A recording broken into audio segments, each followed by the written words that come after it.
How to Get a College Football Scholarship, a series where we evaluate active high school football players, break down their game film, let them know what level and division they have the best chance of earning a scholarship in right now, and most importantly, what they need to do to go to the next level. And joining me today is our head coach here at Next Play, Brian Overton, who has over 15 years of Division I recruiting experience. And if you enjoy these videos and you'd like to see if your son meets the criteria for a professional evaluation, I'll leave a link in the description below. Yeah, we got a 2027 offensive tackle here. I think he's about 6'4", 6'5". I got him 260-ish, 270.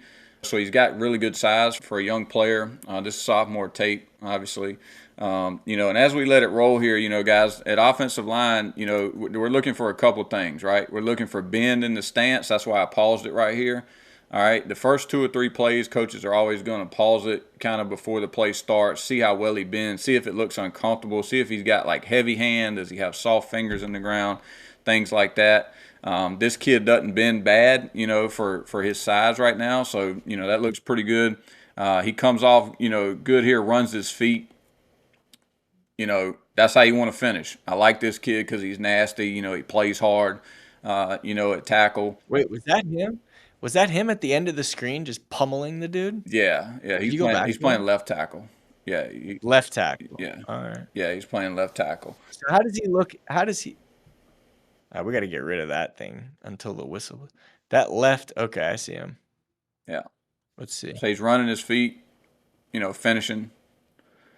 Pummel him. Yeah, good. So his stance, was his hand heavy or whatever? No, it looks fairly light. You know what I mean? So you kind of see, in this picture, and how you measure this, guys, is, it's kind of, it's a little bit of a trained eye, but like you see the bend that they have in the knees when you get to be a bigger man, and then like the kind of the angle of their back, you can kind of tell, if they struggle to bend, they'll have a heavy hand more so because they have to lean forward more, if that makes sense. You know what I mean? To get down that low and get their hand in the ground. If they're comfortable bending and more flexible, they can get down in there and have a little angle on their back and have a soft hand in the ground because they're more comfortable in that position because they're more flexible, if that makes sense. So it's not terrible. He's kind of right in between here. His get off, his nastiness that he plays with, I really like. This one's a little tough to see on this third play here. But those are some things you're looking for. You're looking for pad level, and again, that's a little bit of coaching and things like that. But it's critical in what we're looking for when we're evaluating them. So we always talk about it. You know what I mean? Even if they've got to get with their on his coach. pad level. Yeah. Yeah, how's his pad level? He plays high. I'll get it. We'll talk about that. Some things when you get better. But he's a young player that's a big guy. That's not uncommon, guys, to be honest with you, for a young player that's a big man. And that comes with flexibility as well. That's why we were talking about it, and that'll be, obviously some things he can work on to get better.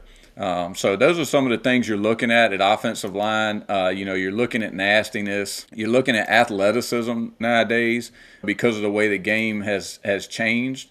And you're looking at nastiness and physicality. You know what I mean? Because that's hard to coach, guys.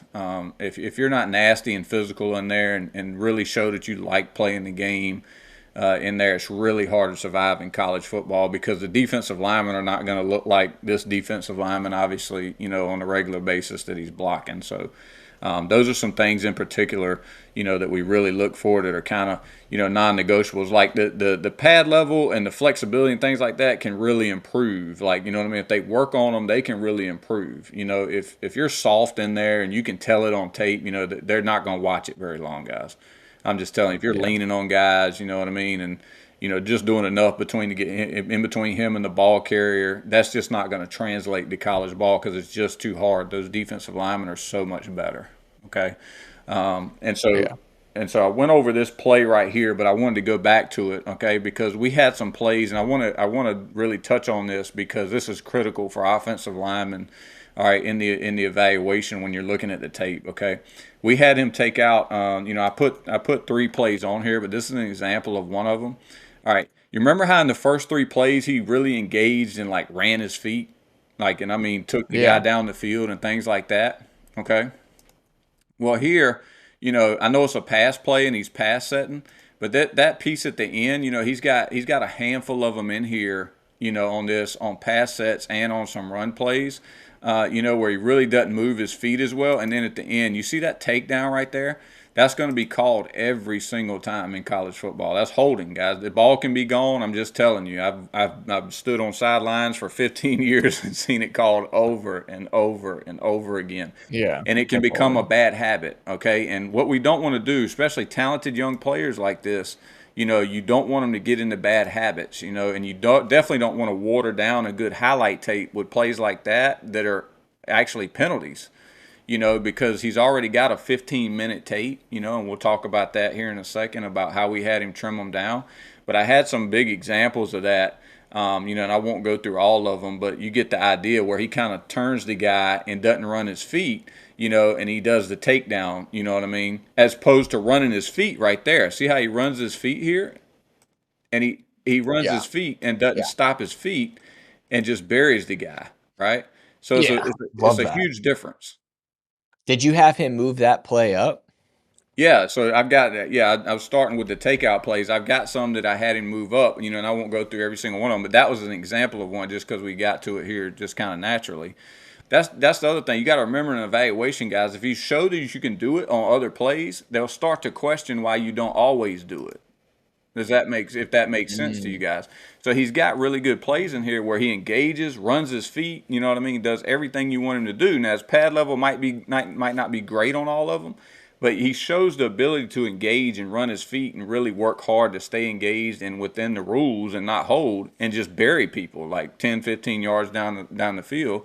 And then, but he reverts back to sometimes, engaging and taking them down and doing the WWE takedown, and holding, you know what I mean? So, that as a coach watching it, it's in there. So now you want him to be yeah. disciplined enough to do it all the time. And that's things that go on in their head, that if you show you can do it correctly, they're going to say, well, why didn't he do it all the time? If that makes sense. Totally. Okay. So based on his film at this point, obviously, we help them reorder their plays and all that, which is critical, by the way, if you want coaches to keep watching your game film. But based on where he's at right now, what divisions does he have the best chance of getting himself a scholarship? Great So, size, by the way, and he's young, yeah, so yeah. he has, he might end up 6'4", Yeah, 285, he may be 295 by he's going I mean, I would imagine he's going to end up being a big man. So at his size and his age, as a 27, we actually talked about it again this morning when our coaching staff met. We feel comfortable in a target range of Division II FCS right now, based on his tape with the correct outreach and marketing and things like that. Because of his size, there's some things in here. Again, he's got a really long tape. We had him trim it down to about 5 or 6 minutes, guys. Like we took a lot, we trimmed the fat heavily here and got his best plays on there because he shows some good athleticism on there. He's got some screens in there where you can see him get out and run at that size, which is great. That helps him a ton in the evaluation. He does show that he's got some power. He shows that he's got some good feet on a lot of them.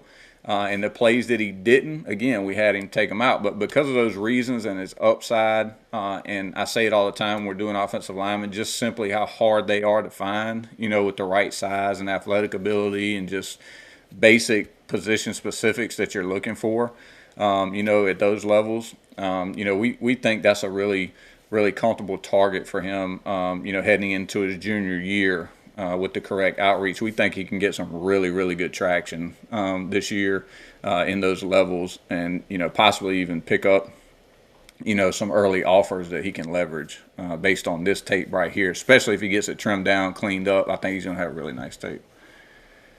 Love that. Okay.